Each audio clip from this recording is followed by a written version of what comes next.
ज़्यादातर ITI pass student government sector में apprentice की तलाश करते हैं, तो आपकी ये तलाश खत्म होने वाली है और यहाँ पर एक अच्छी संख्या अप्रेंटिस की भी देखने को आपको मिल जाएगी। अगर आप आईटीआई स्टूडेंट हैं और ग्लोबल आईटीआई का मोबाइल ऐप डाउनलोड कर रखे हैं और electronics mechanic second year class का इंतजार कर रहे हैं, तो वो भाई क्लास आ चुकी है। कल की डेट में इलेक्ट्रॉनिक्स मैकेनिक सेकेंड ईयर का course global ITI mobile app पर आ चुका है। तो जो भी इलेक्ट्रॉनिक्स मैकेनिक सेकेंड ईयर के बच्चे हैं, आप सभी लोग ज्वाइन कर लीजिए। क्लासेस यहाँ पर वन बाय वन अपडेट हो रही हैं। बाकी इलेक्ट्रिशियन फिटर वगैरह के जो बच्चे पहले से जुड़े होंगे तो उनको पता है, अगर आप पढ़ना चाहो तो ग्लोबल आईटीआई के मोबाइल ऐप पर कोर्स ज्वाइन करके अच्छी तैयारी कर सकते हो। देखिए इसकी बात कर लेते हैं। ये जो है आपका न्यूक्लियर फ्यूल कॉम्प्लेक्स प्रशासन, ये लिखा हुआ है, अलग बात है कि हमारा जो कंपनी का नाम हो गया है, गवर्नमेंट सेक्टर की ये कंपनी है, क्या है? Nuclear fuel complex, NFC. अगर शॉर्ट में बोलेंगे तो आप एनएफसी, ठीक है। ये हैदराबाद लोकेशन है और यहीं के लिए अप्रेंटिस आई हुई है। जो भी आईटीआई पास, क्लियरली लिखा है, जो भी आईटीआई पास बच्चे हैं 2024 सत्र में आप अप्रेंटिस करना चाहते हैं तो यहाँ अप्लाई कर सकते हैं। ट्रेड और संख्या सीटों की देखा जाए, इधर देखिए वैकेंसीज है, सीटों की संख्या है और सामने पैसे भी लिखे हुए क्या मिलने वाले हैं आपको। तो देखिए फिटर, टर्नर, इलेक्ट्रिशियन, मशीनिस्ट, इसके अलावा यहाँ पर केमिकल प्लांट ऑपरेटर है, इंस्ट्रूमेंट मैकेनिक, इलेक्ट्रॉनिक्स मैकेनिक, नीचे laboratory assistant, motor mechanic vehicle, diesel draughtsman mechanical, COPA और डीजल मैकेनिक। ये तो जो नीचे की ट्रेड आ रही है, कोपा 11 नंबर से जो 16 नंबर तक ये ट्रेड है, इनमें जो है 7700 यानी 7700 रुपये मिलने वाले हैं, जो कि इस वाले से लगभग 300-350 रुपये कम है। तो ये जो ऊपर सीरियल लिखा हुआ आपको दिख रहा है, 1 नंबर से 10 नंबर तक ट्रेड जो है उसमें लगभग 8000 रुपये पर मंथ का यहाँ पर है। और सबकी सीटों की संख्या, जब फिटर में सबसे ज़्यादा यहाँ पर दिख रही है, 95 सीट है। तो फिटर के लिए यहाँ भाई अच्छी अपॉर्चुनिटी है। उसके बाद दूसरे नंबर पर इलेक्ट्रीशियन का है 30, टर्नर 22। सीटों की संख्या बढ़ के मैं यहाँ पर टाइम आपका खराब नहीं करूँगा। कोपा के लिए भी अच्छी यहाँ पर अप्रेंटिस दिख रही है। जनरली इन ट्रेड्स में सीटें नहीं दिखती हैं या अप्रेंटिस नहीं मिलता है, तो कोपा वाले बच्चों के लिए भाई ये गोल्डन चांस है। अप्लाई कर सकते हैं आप लोग, आईटीआई पास होना जरूरी है। अब आ जाते हैं और डिटेल जो फटाफट मैं आपको बता देता हूँ। अप्लाई करने के लिए आपको apprenticeshipindia.gov.in पर जाना है, वहाँ रजिस्ट्रेशन करना है और वहाँ पर इस्टेब्लिशमेंट यानी जो कंपनी है उसको सर्च करेंगे तो कंपनी का कोड क्या है, E 1115360013, इस नाम से सर्च करेंगे तो जो एनएफसी है ये कंपनी वहाँ पर आ जाएगी। ठीक है, यहाँ पर देखिए क्लियरली लिखा है न्यूक्लियर फ्यूल कॉम्प्लेक्स हैदराबाद, और क्या है कोड, ये है। तो इसके लिए नीचे इसी पीडीएफ में पूरी डिटेल है कि कैसे आप अप्लाई करोगे, तो मैं वो भी बता दूंगा आप लोगों को। फिलहाल इस वेबसाइट पर, यहाँ पे apprenticeshipindia.gov.in, यहीं से आपको अप्लाई करना है।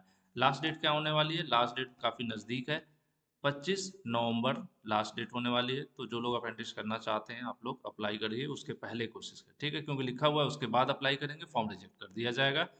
देखिए यहाँ पर इलेक्ट्रिशियन ट्रेड के जो बच्चे हैं इनका सिलेक्शन इंटरव्यू के बेसिस पर होगा। इलेक्ट्रिशियन के जो बच्चे हैं अप्रेंटिस करना चाह रहे हैं, इनका सिलेक्शन इंटरव्यू के बेसिस पर होगा। और अदर ट्रेड, इलेक्ट्रिशियन को छोड़कर जितनी भी ट्रेड है उनका मेरिट बेसिस पर होगा, यहाँ पर क्लियरली लिखा हुआ है। उसके बाद आ जाते हैं, ईमेल आईडी आपकी ज़रूरी है, सही होनी चाहिए, क्योंकि आपका जितना कुछ इन्फॉर्मेशन है ईमेल आईडी पर ही समय समय पर आता है।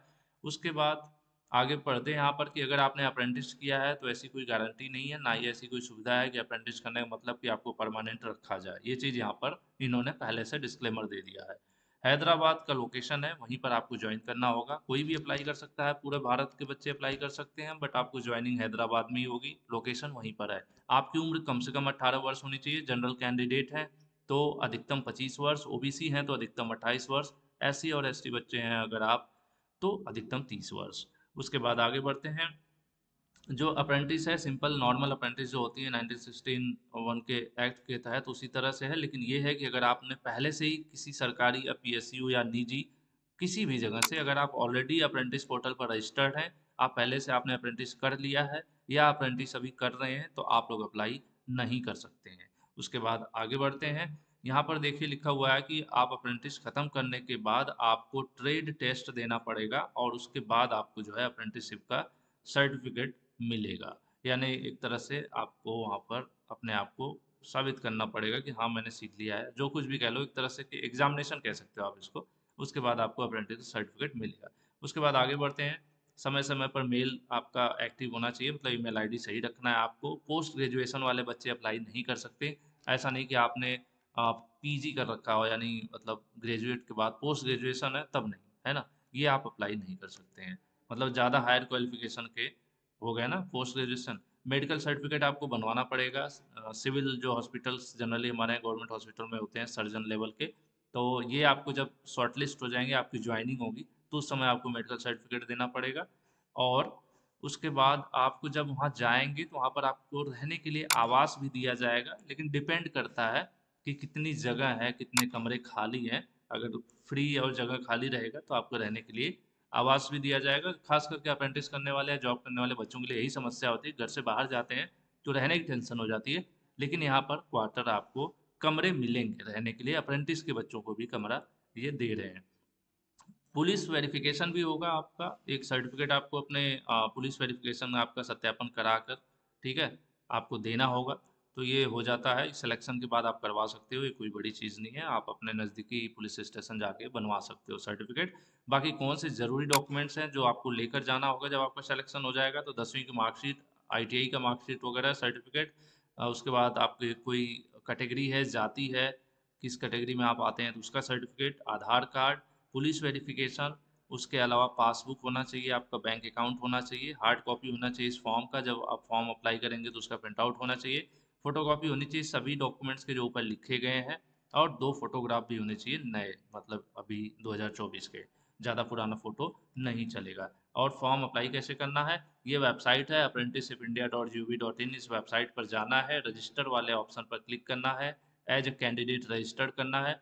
मुझे पता है आप में से बहुत से बच्चे पहले से ही रजिस्टर्ड होंगे, तो पहले से रजिस्टर्ड हैं तो कोई टेंशन, ये वक्त काम करने की ज़रूरत नहीं है आपको। नए हैं तो आप अपना रजिस्ट्रेशन करेंगे। रजिस्ट्रेशन करते समय आपको अपना नाम, पिता का नाम, date of birth, male female, mobile number, ये सब चीज़ें आपको देना होगा। उसके बाद आप ईमेल आईडी, और दूसरी यहाँ पर ईमेल आईडी और इस साइड में दूसरी में 2 बार एक ही ईमेल आईडी को देना है, और उसके बाद सबमिट करना है, ठीक है। यहाँ पर क्या होगा, आप देख रहे हो अप्रेंटिसशिप, जब आपका रजिस्ट्रेशन हो जाएगा, आपका आईडी जनरेट हो जाएगी, ईमेल आईडी पर आपके जाता है एक वेरिफिकेशन लिंक, उसको वेरीफाई करेंगे। फिर आपको क्या होगा, लॉगिन करना होगा। जब रजिस्ट्रेशन हो गया तो क्या करेंगे, आप लॉगिन करेंगे। यानी जो बच्चे पहले से ही रजिस्ट्रेशन कर रखे हैं तो उनको टेंशन की बात नहीं है, वो डायरेक्ट लॉगिन करेंगे। जो लोग नहीं कर रखे हैं, पहली बार अप्रेंटिस इस वेबसाइट पर रजिस्ट्रेशन कर रहे हैं, तो रजिस्टर वाले ऑप्शन जाएंगे। लेकिन आपने पहले से कर रखा है तो डायरेक्ट आप लॉगिन वाले ऑप्शन पर जाओगे, ठीक है। लॉगिन पर जाइए, अपना ईमेल आईडी पासवर्ड डालिए, और यहाँ से आप लॉगिन हो जाएंगे। लॉगिन होने के बाद क्या करना है, लॉगिन होने के बाद यही कंपनी आपको सर्च करना है, एनएफसी को सर्च करना है ना, क्योंकि आपको एनएफसी में अप्लाई करना है। तो आप क्या करोगे, अप्रेंटिस अपॉर्चुनिटी वाले ऑप्शन पर क्लिक करोगे। इस पर क्लिक करने के बाद यहाँ साइड में आपको इस्टेब्लिशमेंट नेम, यहाँ पर आप एनएफसी यही टाइप कर देंगे, जो नाम है कंपनी, क्या नाम है, न्यूक्लियर फ्यूल कॉम्प्लेक्स, और ये जो कोड है इसको जरूर आपको चेक कर लेना है। तो इसको जब आप सर्च करोगे तो यहाँ दाहिने साइड में इधर जो है आपके कंपनी का नाम आ जाएगा, लोकेशन वगैरह आ जाएगा, ठीक है। तो उसके बाद आप करोगे क्या, जो आपकी ट्रेड होगी उसमें ट्रेड भी दिखाएगा, तो अपने वाले ट्रेड पर जाओगे और अप्लाई बटन पर क्लिक करोगे, और यहाँ से सिंपल अप्लाई कर लोगे। तो ये अप्लाई करने का प्रोसेस है। इसमें देखिए यहाँ पर लिखा हुआ कि हैदराबाद वाली जो ट्रेड है उसकी लिस्ट दिखने लगेगी, एनएफसी का जो हैदराबाद, ध्यान रखना है। तो ये कैसे आप वेरीफाई कर सकते हो, इसे वेरीफाई करने के लिए जब आप कंपनी का नाम दिखाएगा तो ये कोड जरूर वेरीफाई कर लीजिएगा। यहाँ पर जो लिखा हुआ है ना, E1115360013, ये आप टाइप करोगे तो इसी का दिखाएगा, और जो भी ट्रेड में जितनी सीटें हैं वो सामने आपको दिखाने लगेगा, और डायरेक्टली उसी ट्रेड पर आपको अप्लाई करना है जिस ट्रेड में आप चाहते हैं, ठीक है। जैसे ये यहाँ पर देख रहे हैं ना, ये लिखा हुआ आ रहा है ना अप्लाई, तो अप्लाई करोगे आप किस ट्रेड में, जिस ट्रेड में आपने आईटीआई कर रखा है। तो ये हो गया पूरा प्रोसेस, और मैंने एक ही वीडियो में कवर कर दिया कि क्या क्या चीज़ें हैं, कैसे फॉर्म भरा जाएगा, लास्ट डेट क्या है, A to Z मैंने आपको बता दिया। अच्छी जगह है अप्रेंटिस करने के लिए, अगर आप फ्री हैं अभी फ़िलहाल के लिए, और आईटीआई पास भी हैं तो कर सकते हैं अप्रेंटिस। और कुछ ऐसे यहाँ पे ट्रेड्स भी हैं जिनको कम ही मौका मिलता है अप्रेंटिस का, लेकिन यहाँ पर अच्छा मौका है। तो ज़रूर आप लोग इसको सोच समझ लें। अगर आप अप्रेंटिस की तलाश में हैं तो अप्रेंटिस एक अच्छा अप्रेंटिस है, इसको मैं कहूँगा। तो आप लोग ज़रूर अप्लाई करें, और आपको वही शुभकामनाएं हमारी तरफ से। वीडियो पसंद आई हो तो चैनल को जरूर सब्सक्राइब कीजिएगा, और भी कोई अपडेट आएगी तो मैं समय समय पर आपको बताता रहूँगा। धन्यवाद।